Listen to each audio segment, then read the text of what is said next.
The silent hunters, the peaceful journey. Captain Elena Vasquez stood on the bridge of the medical transport ship Mercy's Hand, watching the stars stretch into familiar lines as her convoy traveled through hyperspace. 15 ships moved together through the cosmic darkness, carrying over 8,000 refugees from the Kepler 442 colony. The evacuation had been necessary after a massive solar flare damaged their terraforming equipment, making the planet temporarily uninhabitable. Elena had commanded medical vessels for 12 years, but this mission felt different. These weren't soldiers or explorers heading home after dangerous assignments. These were families, children, elderly colonists who had spent decades building new lives on a distant world. Now they were traveling to the Mars colonies, hoping to start over once again. The convoy consisted of converted cargo ships, passenger liners, and 3 medical vessels like a. The Mercy's Hand carried the most vulnerable passengers, pregnant women, children recovering from radiation exposure, and elderly colonists whose health couldn't handle the stress of standard transport ships. Dr. James Liu, her chief medical officer, had worked around the clock to ensure everyone remained stable during the long journey. Elena checked the navigation display once more. They were traveling through a relatively safe corridor, well within United Earth Federation space. The nearest military patrol was only 6 hours away, and their destination lay just 2 days ahead. Everything appeared routine, peaceful even. The refugees had begun to relax, children playing in the corridors while adults shared stories of their old home and dreams of their new one. Lieutenant Commander Ryan Torres, her second in command, approached with the daily status report. All ships were maintaining formation perfectly, no mechanical issues, no medical emergencies. The journey was proceeding exactly as planned. Elena nodded approvingly, allowing herself a moment of satisfaction. These people had suffered enough. They deserved a safe, uneventful trip to their new homes. The anomaly, 1432 ship time. Senior Navigator Yuki Tanaka noticed something unusual on the long-range sensors. Strange energy signatures appeared at the edge of their detection range, moving in patterns that didn't match any known stellar phenomena or spacecraft configurations. The signatures were too regular to be natural, too coordinated to be random. Space debris. Elena moved to the sensor station, studying the readings with growing concern. The energy patterns showed at least 25 unknown contacts, all moving with purpose toward the convoy's projected path. Their speed was remarkable, faster than any known human or alien vessel in the database. More troubling, they were approaching from multiple directions, as if attempting to surround the convoy. Elena immediately contacted the other ship commanders through secure channels. Captain Rodriguez of the passenger liner New Horizon confirmed similar readings on his sensors. Captain Sarah Kim of the cargo ship Heavy Lifter reported the same unusual contacts. None of the civilian captains had ever seen anything like these energy signatures before. The convoy had encountered various alien species during humanity's expansion into space, but all previous contacts had followed established first contact protocols. Ships would approach slowly, broadcast identification signals, and attempt communication before getting too close. These unknown vessels showed no such courtesy. They were converging on the convoy like predators surrounding prey, ordered the convoy to alter course, hoping to avoid whatever was approaching them. The 15 ships changed direction, moving toward a nearby nebula where they might find some cover. However, the unknown contacts immediately adjusted their approach, maintaining their intercept course. Whatever these beings were, they had clearly targeted the human convoy specifically. Dr. Liu joined Alina on the bridge, having heard the alert signals throughout the ship. His medical training had taught him to recognize patterns, and the approaching vessel's behavior reminded him of pack hunters he had studied on Earth. They were coordinating their approach, cutting off escape routes, and positioning themselves for maximum advantage. This wasn't random exploration or cautious first contact. This was a planned attack. First contacts, the unknown vessels dropped out of hyperspace simultaneously, surrounding the human convoy in a perfect sphere formation.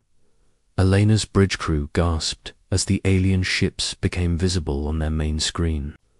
Each vessel was sleek and predatory, with curved hulls that seemed to flow like liquid metal. Strange markings covered their surfaces, glowing with an eerie blue light that pulsed like a heartbeat. The aliens made no attempt at communication. No greeting signals, no demands for surrender, no requests for identification. Instead, they began broadcasting something that chilled Alina to her core: hunting calls. The computer's translation system struggled with the alien language, but the intent was unmistakable.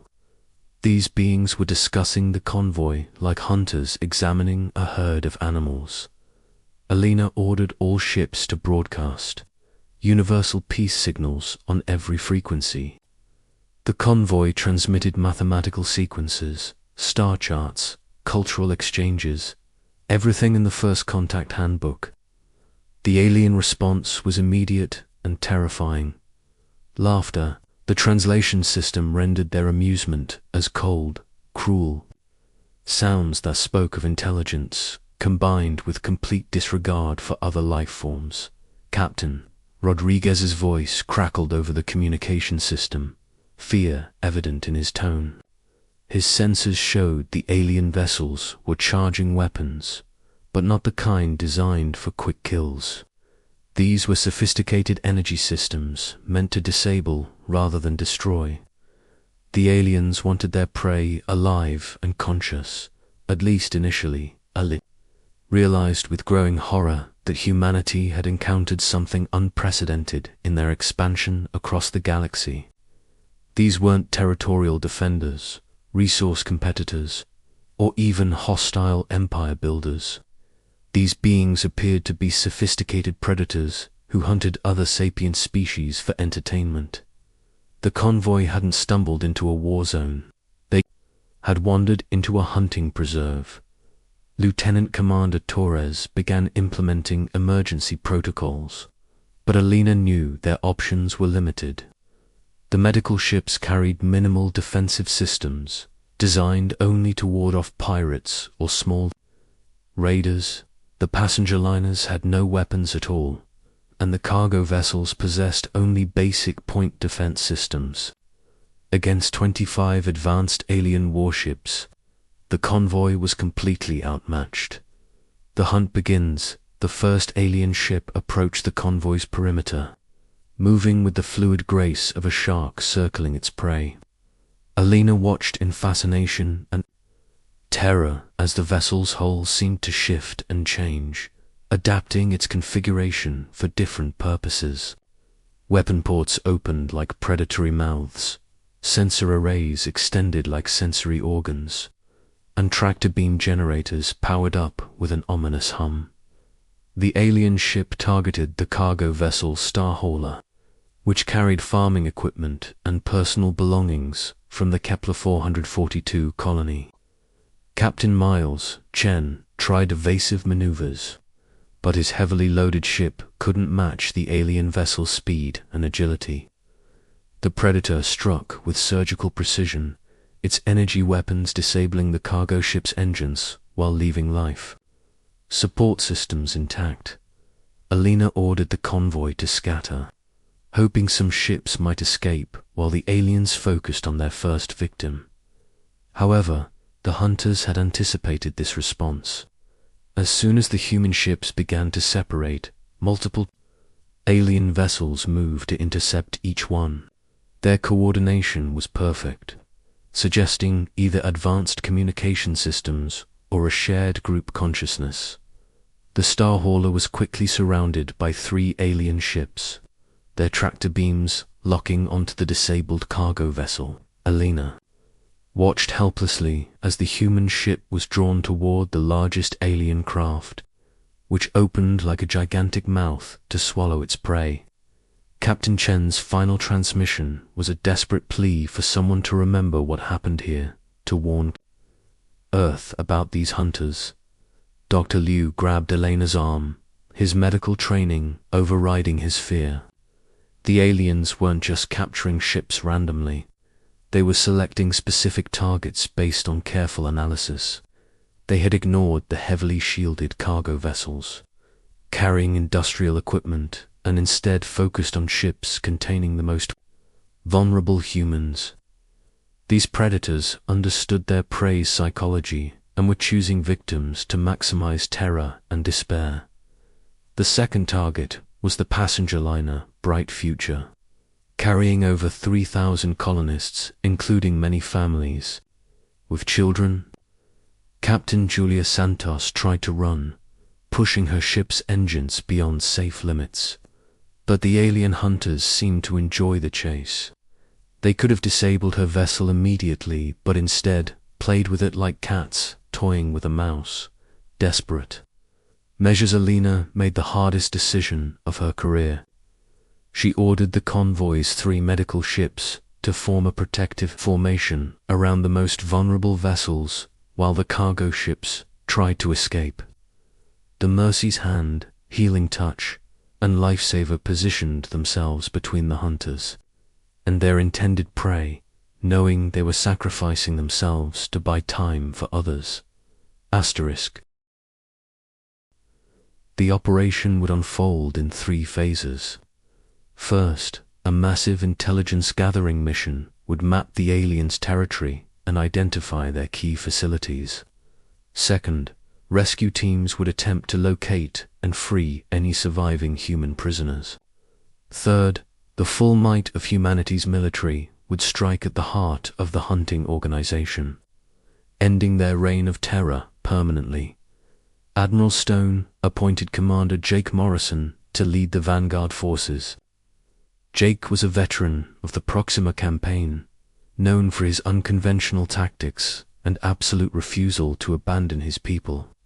His squadron, nicknamed the Reapers, had never lost a rescue mission. If anyone could save Alina and the other survivors, it would be Jake. The mobilization began immediately. Shipyards across human space shifted to wartime production, churning out specialized vessels designed for hunting the hunters. New weapons systems were rushed through testing and installed on everything from patrol boats to dreadnoughts. Volunteers flooded recruitment centers as word spread through unofficial channels that humanity faced an unprecedented threat. Dr. Ross's research team worked with an urgency born of desperation to develop countermeasures against alien technology. Their breakthrough came when they realized the hunters' weapons were designed to disable rather than destroy.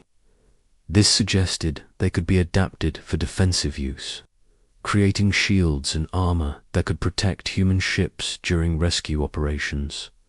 Commander Li Sejong led the Intelligence Division's efforts to locate the alien hunting grounds. Using Elena's data as a starting point, her teams analyzed shipping routes, communication patterns, and gravitational anomalies to map the hunters' territory. What they found was both encouraging and terrifying. The aliens operated from a relatively small region of space, but that region contained hundreds of star systems under their control. The survivors 3 weeks into Operation Stormbreaker, Jake Morrison's reconnaissance team made an incredible discovery. Deep in alien territory, they detected faint human communication signals coming from what appeared to be a prison complex built into a massive asteroid. The signals were weak and intermittent, but they contained fragments of human languages and technical specifications that could only have come from captured civilians. Jake led a stealth mission to investigate the prison complex, using cloaking technology to avoid detection by alien patrols. What they found defied their worst expectations.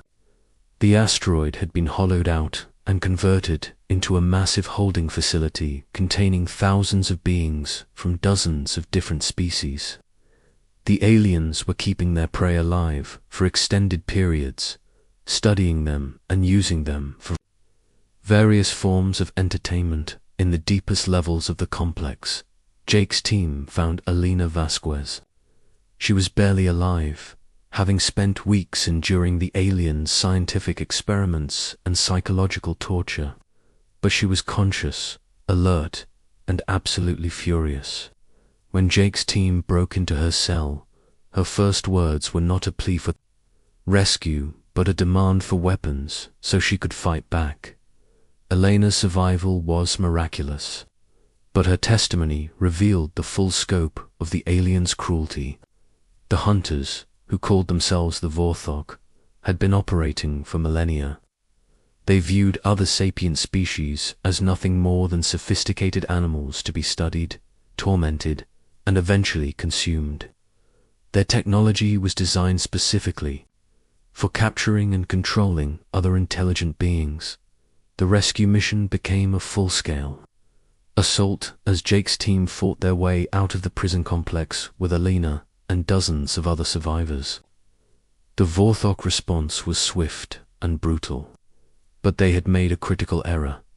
They had kept their prisoners together, allowing different species to share information and coordinate their escape attempts.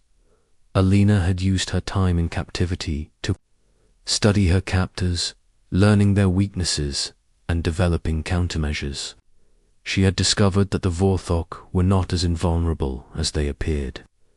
Their technology was highly specialized for hunting, but they had grown complacent after millennia of easy victories. They had never faced prey that could adapt, learn, and fight back effectively.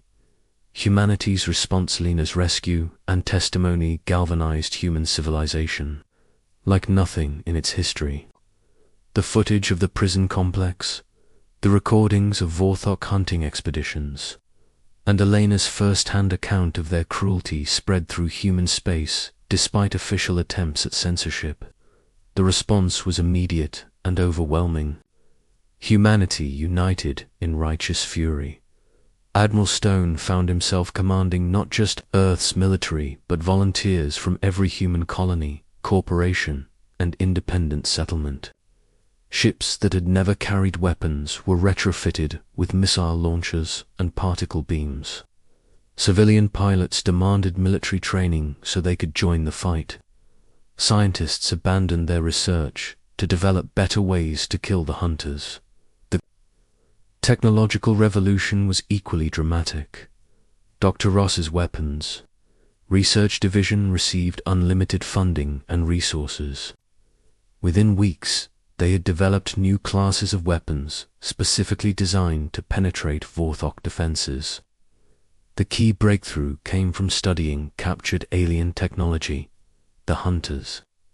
Tools could be turned against them with devastating effectiveness. Herself became the symbol of human resistance. Despite her physical and psychological trauma, she refused medical leave and demanded a command position in the coming war. Admiral Stone appointed her as special advisor on Vorthok tactics and psychology, making her the leading human expert on their enemies' capabilities and weaknesses. The production lines of human civilization shifted to total war footing. Factories that had made consumer goods now produced ammunition and armor. Agricultural colonies organized supply lines to feed the growing military. Even children contributed by collecting scrap metal and electronic components for the war effort. Commander Jake Morrison's Reapers became the prototype for humanity's new Special Forces units. Their successful rescue mission proved that the Vorthok could be beaten, but it also revealed the scale of the challenge ahead. The prison complex they had raided was just one of hundreds scattered throughout Vorthok space. Millions of beings, from dozens of species, were still captive, waiting for rescue or death. The Declaration 6, weeks after Elena's message reached Earth, Admiral Stone stood before the United Nations General Assembly to make a declaration that would echo through galactic history. Representatives from every human government, colony, and major corporation were present, either in person or via quantum communication link. Stone's words were simple but devastating. Humanity has discovered that we are not alone in the universe, and we are not safe. There exists a species that views all other intelligent life as prey to be hunted for sport. They have taken our people, tortured our children, and murdered our innocents. They believe we are weak, scattered, and helpless. They are about to learn how wrong they are. The declaration continued with a promise that sent shockwaves throughout human space, effective immediately. Humanity is at war with the Vorthok Empire and any who support them. We will not stop until every human prisoner is freed, every hunting ground is burned, and every predator is dead. We go to war not just for ourselves, but for every species that has suffered under their cruelty. The age of the hunters is over. The response was unanimous. Every human government, from the smallest colony to the mightiest corporate empire, pledged their full support to the war effort. Resources that had been hoarded for centuries were freely shared. Ancient grudges and political divisions were set aside in the face of an existential threat to all human life. Elena stood beside Admiral Stone as he concluded his declaration, her presence serving as a reminder of what they were fighting for. She had seen the worst that the galaxy could offer, had suffered unimaginable cruelty at the hands of cosmic predators, and had emerged stronger and more determined than ever. She embodied humanity's refusal to surrender to despair. The war preparations accelerated beyond all previous military mobilizations. Within days, the first battle fleets began departing for Vorthok space, carrying weapons designed to turn the hunters into the hunted. Elena sailed with them, no longer a victim but a warrior seeking justice for her fallen crew and the thousands of innocents who had suffered under alien claws. As the human armada disappeared into hyperspace, heading toward the darkest corners of the galaxy, one message echoed through every ship: "We are coming for you." The hunters had awoken something they could never understand or control. Humanity had tasted the bitter poison of helplessness, and now they would make sure no other species would ever have to swallow it again. The age of prey was ending. The age of justice had begun. Asterisk.